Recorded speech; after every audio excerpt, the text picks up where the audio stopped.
I'm excited to welcome you to Time for Health Talks.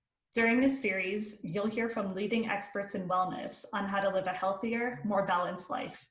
Today's talk is brought to you by CVS Health. Now I'd like to introduce my colleague Alice Park, who will be leading a discussion about sleep.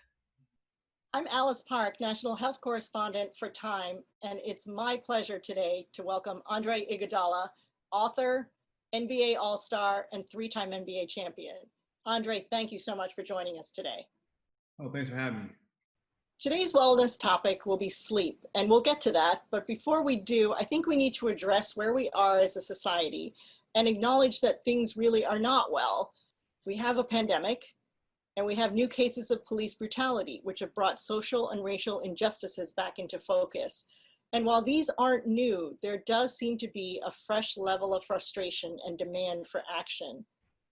Andre, after so many centuries, why do you think racial and social injustice finally ignited the movement that we've seen in the past month? Well, I think you've always had, you had a good fight coming from those that were oppressed. And, as time goes on and it keeps happening, sooner or later, we're all going to be finally aligned. And I think that's occurred through a lot of technology, which has disrupted a lot of the oppressors, focus in them trying to, keep everything under wraps, however you can go into that. But, with the technology with the cell phone has seemed to kind of put a spotlight on all the wrongdoings that have occurred throughout history. And there was a way to hide it. And the good book says, what's in the dark will finally come to light. And, that camera on that cell phone has, brought us where we need to be in terms of, getting justice and enabling the world to see it. When you go back to Dr. Martin Luther King, it wasn't until, the video of, the peaceful protesters getting sprayed by hoses and getting attacked by, police dogs. It wasn't really brought to light the way it should be in this country until it was saw overseas, and you saw other countries responding to what's going on in America, because it's always supposed to be that perfect country. And when you're being held accountable and things are happening, it's being seen for the world to see, that's when the action seems to start to be made. So we're getting a lot of support from a lot of different countries. You're seeing peaceful protests all over the world, not just here in the States. In your book, you talk about how where you grew up in Springfield, Illinois, really shaped who you are today. Can you share with us when you first realized the extent that social and racial inequities existed in our society, when it really hit home for you? Well, I grew up with a strong African-American mother, who had a strong sense of self. So she was, always, putting that, you're Black and you're beautiful, that was the foundation of our home. And I had a father who was first generation from Africa. He didn't move here till he was 18. So, he had a worldly view of things and race and how it existed on the from an international standpoint. But my mother was just really strong, and seeing her go through certain things, being rejected from being able to rent a house, from being accepted over a cell phone over the telephone because she spoke well, to when he got in person, he realized it sounded like a white woman, but it was an African American woman and being declined. Just remember those things as a child. But the lessons from that, my mother used to always, she instilled that being aware of your surroundings were key. Knowing where you were at certain times, being able to handle the police, those interactions, being able to, know how certain interactions with the opposite race in certain areas of the town could affect or could harm you, depending on how you move. So it just, I always talk about, it's like you had spidey senses that were like survival tactics that you had to have. And, she just instilled those into us at a young age. And you spent your professional career in the NBA, and you've talked about some of the tensions existing in a league where most of the players are Black, but the management is not. Over the course of your career, have you seen any effort by the league to address social inequities? And, if you haven't, what changes do you think need to be made?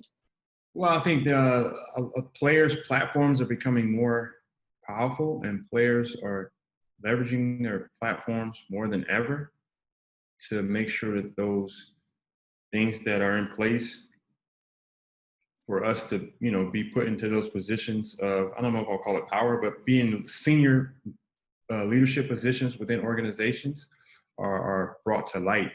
And, you're seeing coaches have success. It wasn't until Indianapolis Colts won against the Chicago Bears in the Super Bowl, two Black coaches at the same time. And then, obviously the winner was the first Black coach to win the Super Bowl. And then you go to execs and you look at Masai Ujiri of the Toronto Raptors, who was able to win the championship last year in the NBA. And you look at the numbers, the percentages through all levels, whether it be head coaches,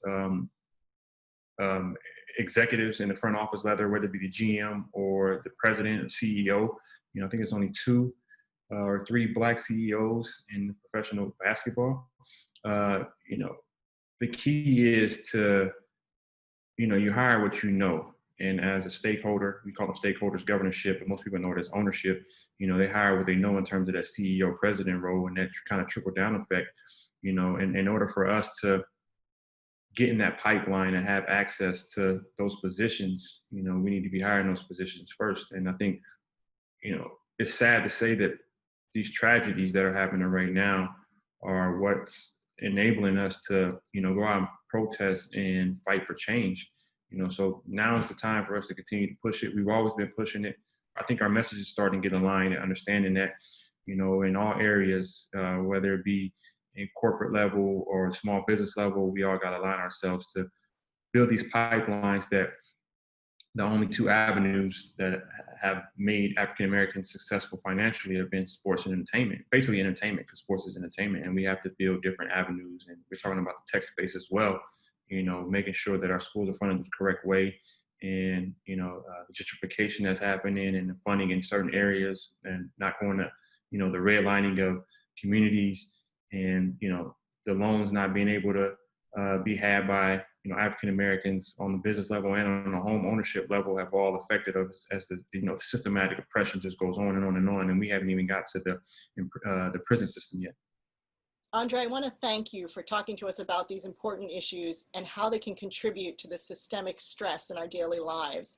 One consequence of all of these stressors is disrupted sleep. And that's another concern that you've talked about a lot. Sleep is really so underrated in our society, and we tend to view it as a luxury rather than as a necessity. But how we sleep really reflects how well we are, both mentally and physically.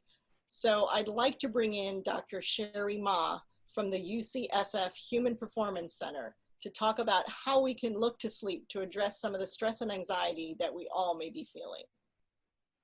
Hi, great to join you. Hi, Cheri. Thanks so much for joining us. You've done some fascinating work about sleep, and most of us take it for granted and often even ignore it. But you've done something interesting, which is you actually draw connections between how improving your sleep can actually improve your life. And you focused on athletes and their performance on the field. Was that intentional to look to sports? And can you tell us how that became such a powerful way to get your message across? I actually initially met what's considered the father of sleep medicine when I was an undergrad at Stanford, Dr. William Dement, and really fell into the sleep field almost by accident. It was a study that was not specifically focused on athletes, where we were starting to see benefits on their physical performance and their cognitive performance with reaction time. And so that's really what was my aha moment, and really fascinated and spurred my interest in specifically looking at sleep in elite athletes and how we can actually improve this recovery process to benefit daytime performance and functioning. Andre, how did you and Cheri connect? Well, I have been having an issue with sleep and since college, just the anxiety of getting calls from agents and people pulling me different ways. Should I stay in college? Should I take on the professional ranks? I started a bad pattern of, going to sleep at 3:30 a.m. every day, and then waking up early, going to class, and then trying to juggle, being the academics and the athletics of a college athlete. And this wasn't until I would say was around my 10th, 11th year in the NBA, where I said, hey, I got to tackle this issue. And I was talking to our training staff with the Warriors and said, I want to tackle on this sleep issue. And they connected Cheri with me and the team. And from there, we just kind of tackled it head on. It was like a course on sleep. The ins and outs of the environment is really important. I think we always take our environment for granted, no matter what it is, what we're doing. When you have the right things surrounding you, you can have optimal performance. So we just turned my place where I slept into the ultimate place of actual sleep, and how do we optimize that? Cheri, let's talk about that. When you first connected with Andre, what were some of the things you initially focused on, and what changes did you make, I guess, to his room or to his sleep environment? We took a holistic approach to looking at Andre's sleep. As he shared, it was something that he had been struggling with for about 10 years since college. And so we wanted to look at not only the bucket of sleep duration, on how much he was sleeping, because he was often getting under 6 or 7 hours on a regular basis. We want to look at the second bucket of quality of sleep. And as you mentioned, the sleep environment was key. His nutrition, alcohol, caffeine, how you go about your day very much can influence the quality of rest you're going to get at nighttime. And then also the timing of sleep. So the time in which he was sleeping when we first met was quite shifted. I believe, Andre, you would stay up till 4 a.m. playing video games, and then often would have, a 2 to 3 hour nap in the afternoon. And so we wanted to look at the timing in which he was sleeping to be also more aligned with getting quality consolidated rest at night and maximizing the performance outcome on the court, which is, of course, what our main outcome was. So Andre, what were some of the changes that you made, and which were the hardest changes to make? I don't know if anything was that hard, because what's interesting is that I was using a sleep tracking device, and over time, we found my performance matched with my sleep was directly correlated. So, I performed much better on the basketball court when I got sleep. So initially, that first week or two is just almost like a shock to the body, to the brain. But it was, eating late. Like, I'm a snacker, so I would snack late at night, and the temperature of the shower was directly affected to getting the body sleep. I took the TV out the room. Probably the cell phone, taking it out the room, not looking at it. But, I changed to cool sheets to get the temperature down on the body. I had to learn about pajamas. I got a pretty cool tip from Ariana Huffington stating, when you go to bed, if you have on athletic clothing, because it's comfortable, the body thinks you're about to work out, and it throws the brain off. But when you got, pajamas, it's telling the body, okay, it's not time to go to sleep. So just slowly implementing all these different things, you eventually get to the optimal environment to get some good sleep. And I have some of the stats here that Cheri shared with me on how that affected your performance. Your 3-point percentage more than doubled when you got 8 hours of sleep. 29% increase in points per minute while you were on the court. 9% increase in free throw. That's pretty huge. Did that surprise you? Yeah, when I first saw it, I was like, whoa. And, certain games, I remember, having some spring or being spry more so than the games where I wasn't getting enough sleep. So I can actually remember the games where I got a good night's rest more so than I could the ones that were, wasn't really an optimal night of sleep.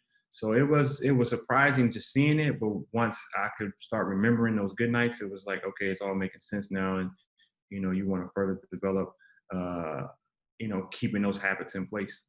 And do you feel better just, personally, do you just feel better when you sleep more? I think you're in a better moods for sure. You wake up and you're just ready to get after it. You're not waking up and thinking about, all right, let me hit the snooze button. It's just, you're just ready to get up and you're ready to go. You're more alert on the drives into work. I started listening to a podcast on the way to work, and I was taking in the information much better when I got a good night's rest. So, it just affected everything. And that first hour after you wake up can pretty much predict your day. Cheri, let's talk about some of the concrete changes that are coming about because of your work. You've looked at, for example, scheduling for Monday Night Football, West Coast versus East Coast. What did you find there? So that study overviews about 40 years of NFL games, specifically East Coast versus West Coast matchups. really focusing on actually those evening matchups, because there's the difference in your body clock has been shown over those 40 seasons that in those evening matchups, the West Coast team will beat the Vegas point spread 2 times more frequently than the East Coast teams. And this is really because of the difference in that body clock between the East Coast and West Coast teams, suggesting that there is more to just who the quality of teams are, but it depends on how far they've traveled, and the timing of these games are all significant factors that very much can contribute to game outcomes, not only for individual athletes, but then obviously as a team as a whole.